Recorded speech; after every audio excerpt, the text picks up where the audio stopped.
Well, we meet again, and I'm almost to the point where the E46, which we completely restored the underside of in the last video,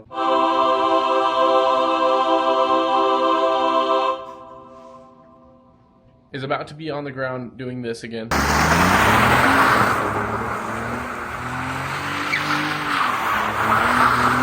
But instead of with the welded diff, it's going to be with a complete M3 rear end and a 6-speed this time. But let me start off by telling you guys. But let me just say this. Getting to this point has not been easy. Don't do it this way. I 100% don't recommend this. In Fortnite terms, let's just say I've been in a lobby full of OG John Wicks and they're trying to tilt my towers. But honestly, yeah, this has been hard to get to this point. So come with me and let's get into all the steps that it took to get to this point so far. Today we're going to be going through and we're finally going to be finishing putting in the M3 rear end and 6-speed into the car. This is going to be a little bit different from the videos that I typically make because usually it's like a month-long process and then I finally finish the video and put it together. But today we're going to be finishing this in one go and we're not stopping until it's done. So first things first, we got to install the gas tank. I've got this baby all cleaned up right here with a new one of these hoses that's rated for E85 since this one looks a little corroded. So let me just move this.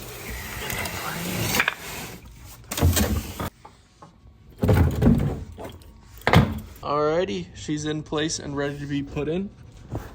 And that's where I'm gonna be stopping. What? It's about 1 a.m. at this point, so we're just gonna take a nap and then in the morning we'll come and we'll finish the rest of this stuff. We've got a bunch of stuff to do, like removing this wheel bearing. We're gonna put in new poly bushings for all that stuff. I've gotta replace the seal on that and a couple other small things here and there. And then we're gonna have a running and driving car with an M3 rear end in it and a 6-speed. This is gonna be so nice. I literally came through, replaced all this. Every single bolt is nice and shiny. You will not find any rust on this car. Okay, bedtime. So I've got these gas lines all routed back to where they need to go. So here's a little diagram for you. Let's go up there. Write that down, write that down! Let's see. See if this one does it. Let's fill up quick.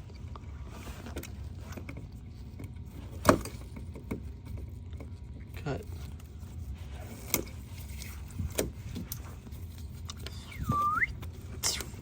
Got it.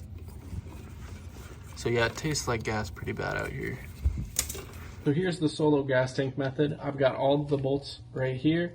Luckily they're all 13 millimeters, so I've got them on an impact because these two are kind of stripped out and rusted out, so they didn't want to go in. So hopefully the impact will prevent them from getting caught up. And then I've got the little hanger things that hold it right here, so everything's kind of ready. This is kind of scary. Feels like I might drop it on my foot, to be honest with you.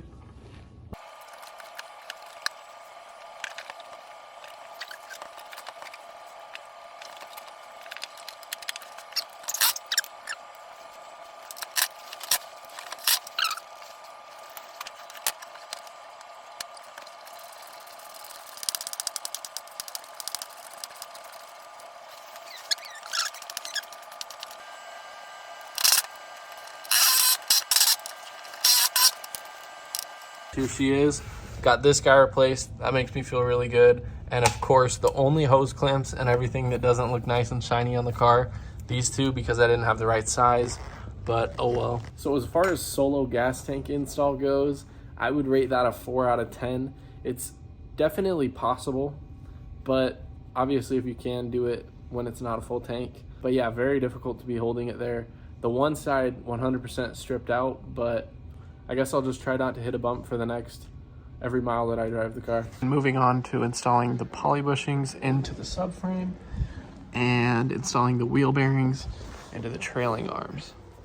So the last time I did this, I took a torch for like 15 minutes on every single one of these. It was an extremely big pain in the ass. So this time I've heard that it's easier to use a hole saw. So we're gonna give this a go. And I think the easiest way to get it out of the package is gonna be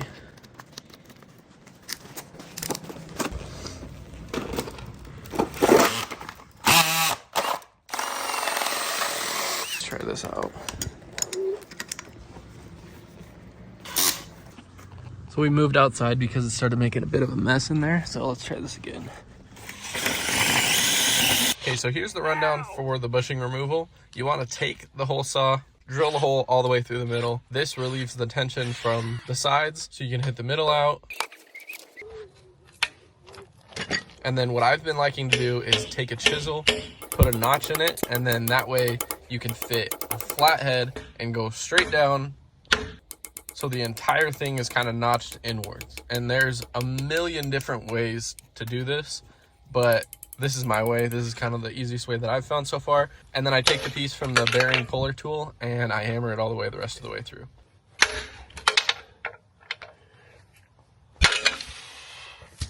Same deal with these ones, except for they required a little bit of heat. And that was the same with the front differential one on the subframe. And then I couldn't get the metal piece out, so I had to cut a notch. And then I took this and I hit it the rest of the way out.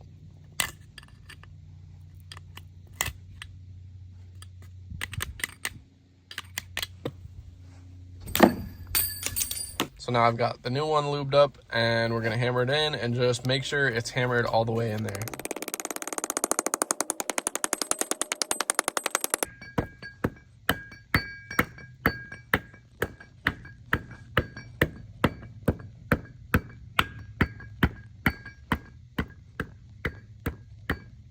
Okay, so poly bushing install review. I've never installed poly bushings before, but I've always liked seeing the videos where you don't even have to use a press or anything and you can just kind of tap them in. This one was the only one that was a pain for me so far. And the way that I finally just got it to seat is I twisted it as I was pushing it down. The biggest trick and life hack I know for bushing install is you want to put them in the freezer for as long as you can before you install them. It's rubber, so... and even the metal a little bit might shrink a little bit just from being in the freezer. So that tiny bit of extra shrinkage really helps a lot when trying to get something like this in. One problem I had though was there's two different sizes of the metal pieces that go into these. A small one and like an open one in the middle. So I went on to the Garagistic website where I got these, and pretty much the only different big bushings like these are these ones that have a little notch in it. I don't know if you, yeah, right there you can see it. So I found the ones with the notch on the website, and they had the one with the smaller hole. So I've been using that for the front ones. It's also really nice because it shows top front and lower front. I'm assuming that's the front of the car and where it's going to be sitting on the top and on the lower. Other than that, I've also been putting this red and tacky grease on, just like the thinnest layer that I can, because I saw somewhere that said if you don't grease poly bushings then they'll squeak eventually. I don't want that, but I also don't want to be doing the wrong thing by greasing them, so I'm just doing the thinnest layer that I can. Okay, let's install this last one together so you can see how I've been doing it. So I've got the little bit of grease on everything, super thin layer. This one is the top front. It's also the one with that little notch I was talking about. So I've been doing the notch kind of facing like this. It's the only way that it kind of makes sense for me. And watch how easy this pushes in. Oh my God, that's beautiful. And then the lower front.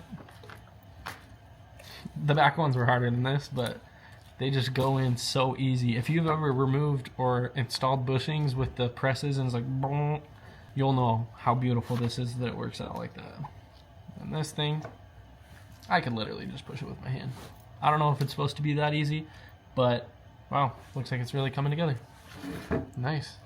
Sadly, I accidentally forgot about this front diff bushing. It's all metal. But I'm gonna try to put it in now. I'm not using grease on it, I'm just using soap. and it's extra froze, so hopefully it slides in, please. Let's see. It's obviously not gonna slide in, but I mean, like, hopefully it'll let me get it in. Like your mom.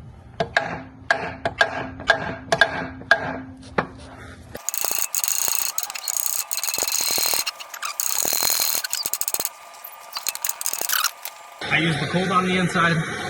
Now hopefully some hot on the outside will heat it up enough to expand a tiny bit and let it in. Or it'll just explode.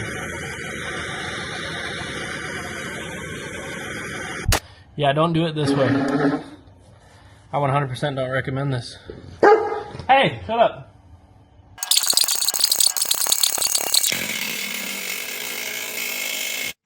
So yeah, I think the method worked pretty good, honestly.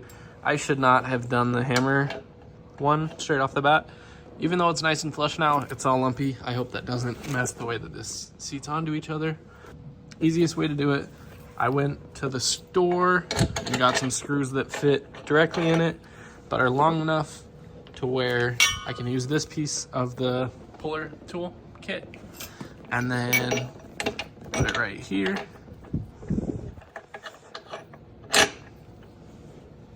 Washers, got multiple of the screws. But yeah, they're pretty much one-time use, but if it works, it works.